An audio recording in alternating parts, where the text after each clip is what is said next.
Marc Lotter is joining me now. He is Chief Communications Officer for the America First Policy Institute, former Senior Advisor to President Trump, and Director of Strategic Communications for the 2020 Trump-Pence campaign. Marc, it's always great to have you on. Yeah, hey, how are you, Scott? Fantastic. Were you in New York yesterday for the MAGA Square Garden rally with President Trump?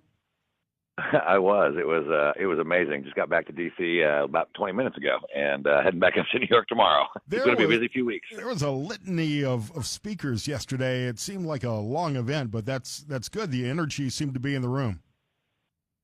Yeah, I've been doing this for a long time. You know that, Scott, and I've probably gone to 50 or so rallies. And short of conventions, the actual conventions themselves, I think I've ever seen anything that was so full of energy, so full of excitement. I mean, you had 20,000 people inside Madison Square Garden, you know where I was thinking of, and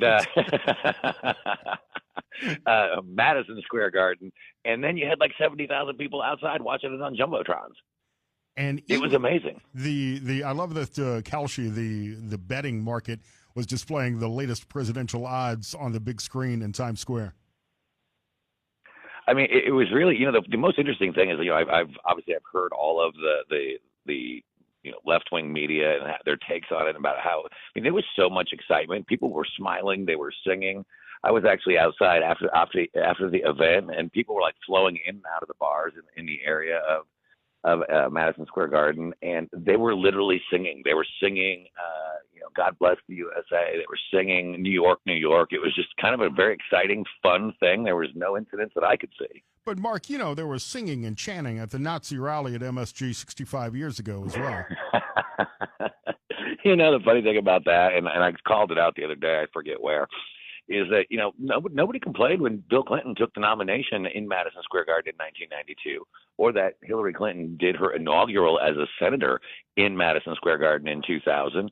And in fact, I actually looked this up. The Madison Square Garden where they're talking about was about 20 blocks away and was demolished in 1968. It's not even the same building on the same property.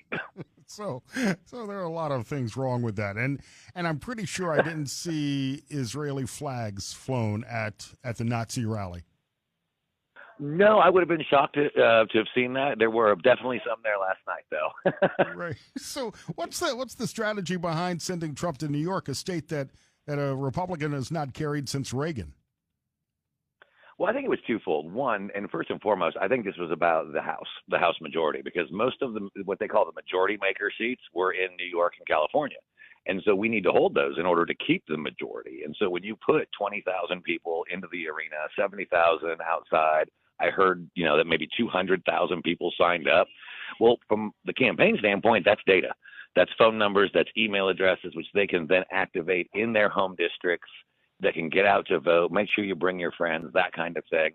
And then secondly, I think it was yesterday. It was either yesterday or Saturday. He took the lead in the Real Clear Top Politics national average.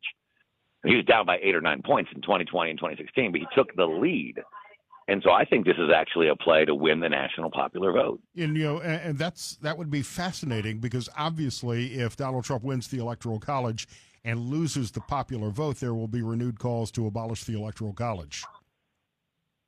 Correct. And it's only happened once this century. That was George W. in 2004.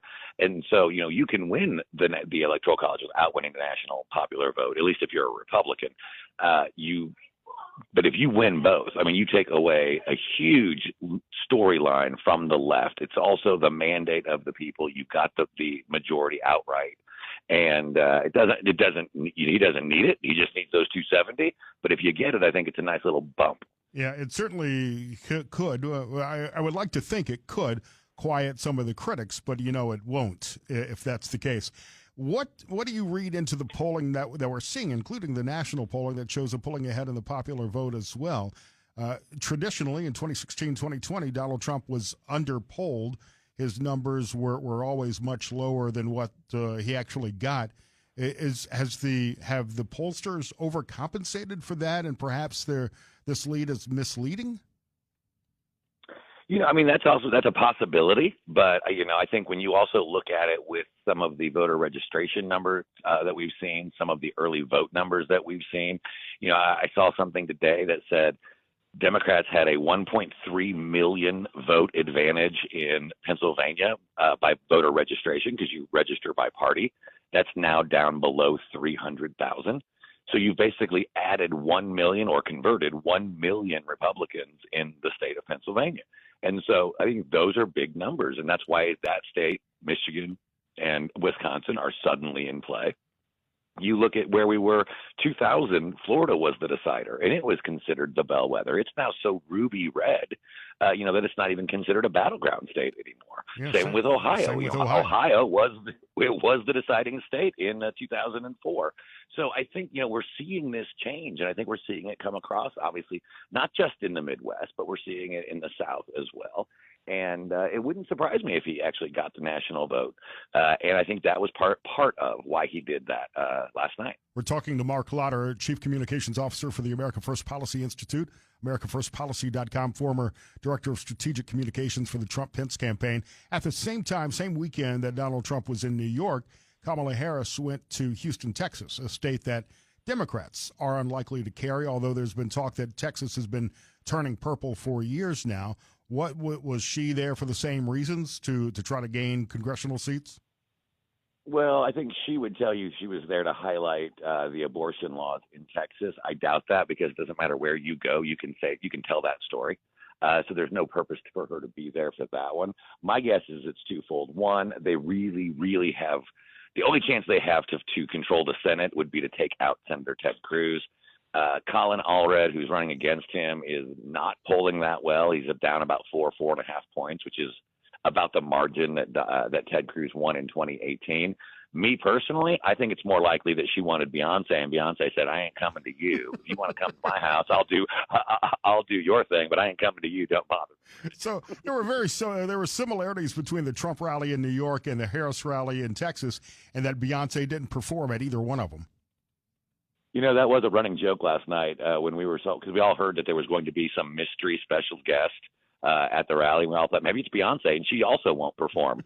But when we saw that it was Melania Trump that came out, obviously there was, that was the second biggest cheer of the night, obviously behind the president, and then with Elon, followed by Melania.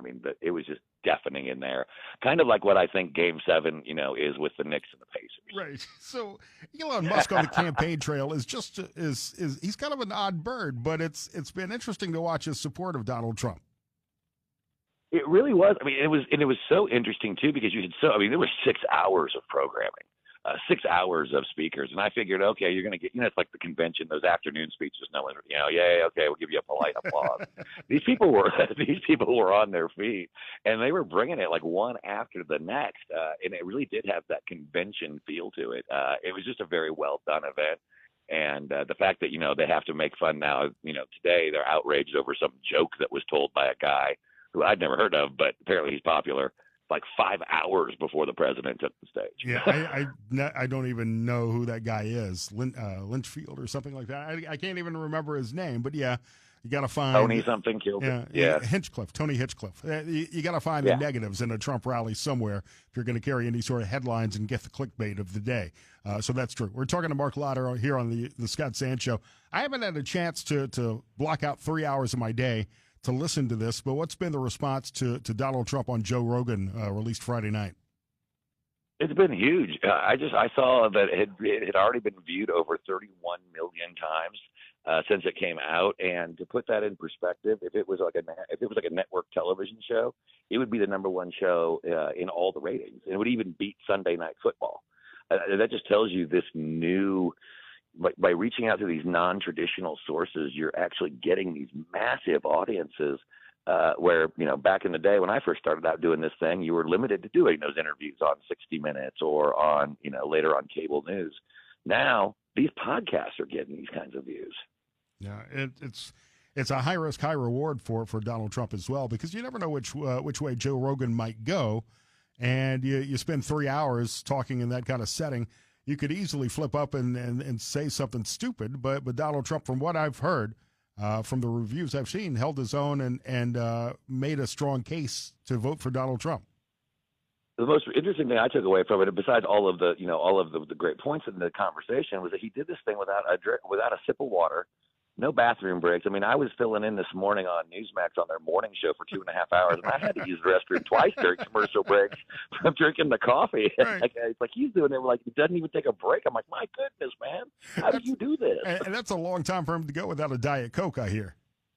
I can't imagine doing it. Especially like here in our Hinsville studios now, our bathroom's on the second floor, so you really got to time things out a little bit. Yeah, you missed the days when you could play American Pie, right? Right, exactly. Mark, it's always great to have you on. I know you got a lot of interviews to do today. Marc Lotter here on the Scott Sands Show. Follow him on social media as well. We'll talk to you soon. All right, buddy. Talk to you soon.